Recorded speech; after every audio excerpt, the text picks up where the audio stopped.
Alice in Wonderland, Chapter 3, A Caucus Race and a Long Tail. They were indeed a queer-looking party that assembled on the bank. The birds with draggled feathers, the animals with their fur clinging close to them, and all dripping wet, cross and uncomfortable. The first question, of course, was how to get dry again. They had a consultation about this, and after a few minutes it seemed quite natural to Alice to find herself talking familiarly with them, as if she had known them her whole life. Indeed, she had quite a long argument with the lorry, who at last turned sulky and would only say, "I am older than you and must know better." And this Alice would not allow without knowing how old it was. And as the lorry positively refused to tell its age, there was no more to be said. At last the mouse, who seemed to be a person of authority among them, called out, "Sit down, all of you, and listen to me. I'll soon make you dry enough." They all sat down at once in a large ring with the mouse in the middle.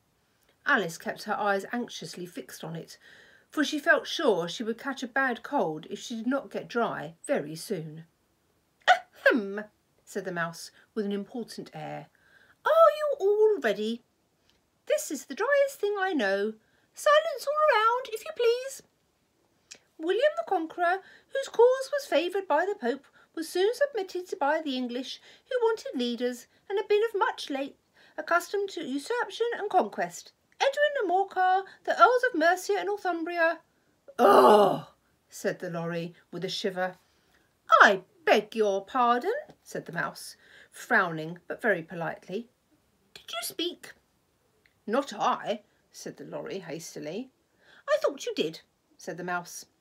"I proceed. Edwin and Morcar, the Earls of Mercia and Northumbria, declared for him, and even Stigand, the patriotic Archbishop of Canterbury, found it advisable—" "Found what?" said the duck. "Found it," the mouse replied rather crossly. "Of course you know what it means." "I know what it means well enough when I find a thing," said the duck. "It's generally a frog or a worm. The question is, what did the Archbishop find?" The mouse did not notice this question, but hurriedly went on. "Found it advisable to go with Edgar Atheling to meet William and offer him the crown. William's conduct at first was moderate, but the insolence of his Normans—" "How are you getting on now, my dear?" it continued, turning to Alice as it spoke. "Oh, as wet as ever," said Alice in a melancholy tone. "It doesn't seem to dry me at all." "In that case," said the dodo solemnly, rising to its feet, "I move that the meeting adjourn for the immediate adoption of more energetic remedies." "Speak English," said the eaglet. "I don't know the meaning of half those long words, and what's more, I don't believe you do either." And the eaglet bent down its head to hide a smile. Some of the other birds tittered audibly. "What was I going to say?" said the dodo in an offended tone, "was that the best thing to get us dry would be a caucus race." "What is a caucus race?" said Alice. Not that she wanted much to know, but the dodo had paused as if thought somebody ought to speak, and no one else seemed inclined to say anything. "Why," said the dodo, "the best way to explain it is to do it. And as you might like to try the thing yourself some winter day, I will tell you how the dodo managed it. First, it marked out a racecourse in a sort of circle. The exact shape doesn't matter, it said. And then all the party were placed along the course here and there.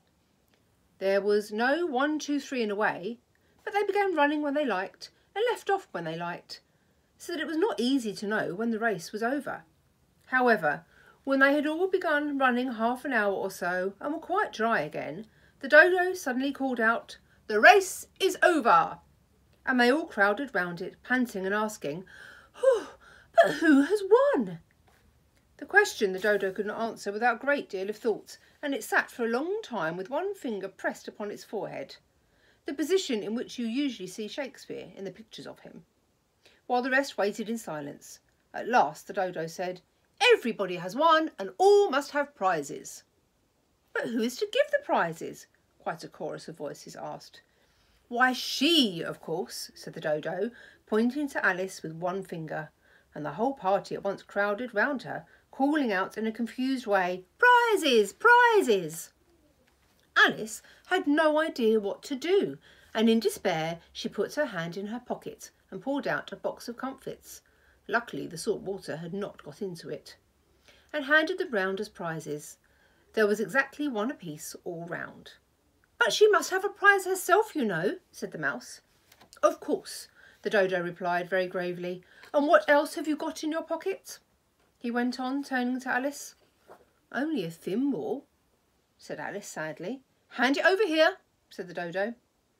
Then they all crowded round her once more while the dodo solemnly presented the thimble, saying, "We beg your acceptance of this elegant thimble." And when it had finished this short speech, they all cheered. Alice thought the whole thing very absurd, but they all looked so grave that she did not dare laugh, and as she could not think of anything to say, she simply bowed and took the thimble, looking as solemn as she could. The next thing was to eat the comfits. This caused some noise and confusion, as the large birds complained they could not taste theirs, and the small ones choked and had to be patted on the back. However, it was over at last, and they sat down again in a ring and begged the mouse to tell them something more. "You promised to tell me your history, you know," said Alice, "and why it is you hate C and D," she added in a whisper, half afraid that it would be offended again. "Mine is a long and sad tale," said the mouse, turning to Alice and sighing. "It is a long tale, certainly," said Alice, looking down with wonder at the mouse's tail. "But why do you call it sad?" And she kept on puzzling about it while the mouse was speaking, so that her idea of the tale was something like this. "Fury said to the mouse that he met in the house, 'Let us both go to law. I will prosecute you. Come, I'll take no denial. We must have a trial, for really this morning I've nothing to do.' Said the mouse to the cur, 'Such a trial, dear sir, with no jury or judge, would be wasting our breath.' 'I'll be judge, I'll be jury,' said cunning old Fury. 'I'll try the whole cause and condemn you to death.'" "You are not attending," said the mouse to Alice severely. "What are you thinking of?" "Oh, I beg your pardon," said Alice very humbly. "You had got to the fifth bend, I think." "I had not," cried the mouse sharply and very angrily. "Oh, not?" said Alice, always ready to make herself useful and looking anxiously about her. "Oh, do let me help you undo it." "I shall do nothing of the sort," said the mouse, getting up and walking away. "You insult me by talking such nonsense." "I didn't mean it," pleaded poor Alice. "But you're so easily offended, you know." The mouse only growled in reply. "Please come back and finish your story," Alice called after it, and the others all joined in chorus. "Yes, please do." But the mouse only shook its head impatiently and walked a little quicker. "What a pity it wouldn't stay," sighed the lorry, as soon as it was quite out of sight, and an old crab took the opportunity of saying to her daughter, "Ah, my dear, let this be a lesson to you never to lose your temper." "Hold your tongue, Ma," said the young crab, a little snappishly. "You're enough to drive the patience of an oyster." "Oh, I wish I had our Dinah here, I know I do," said Alice aloud, addressing nobody in particular. "She'd soon fetch it back." "And who is Dinah, if I might venture to ask the question?" said the lorry. Alice replied eagerly, for she was always ready to talk about her pet. "Dinah's our cat, and she's a capital one for catching mice, you can't think. And oh, I wish you could see her after the birds. Why, she'll eat a little bird as soon as look at it." This speech caused a remarkable sensation among the party. Some of the birds hurried off at once.